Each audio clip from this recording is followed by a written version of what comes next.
Here I tell a story about banyan leaves.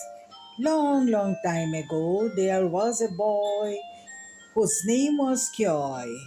This is a story from Vietnam. Kyoy was a buffalo boy, means he attended to buffaloes.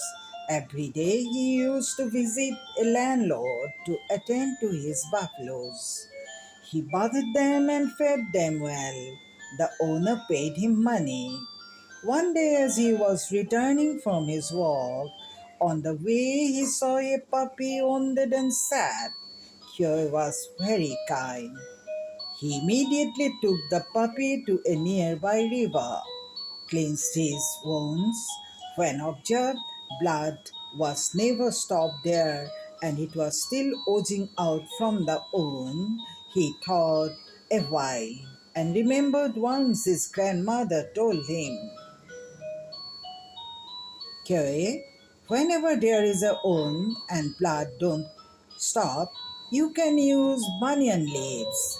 So immediately Kyoe looked to this side and that side to find a banyan tree, and he saw a banyan tree nearby.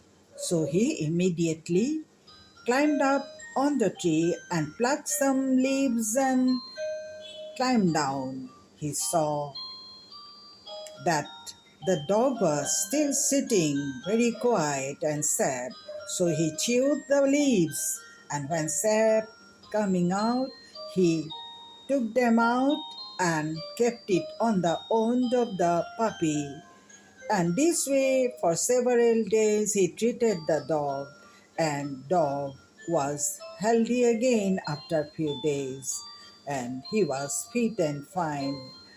Some people in Vietnam still uses banyan leaves to stop blood oozing out of the wounds.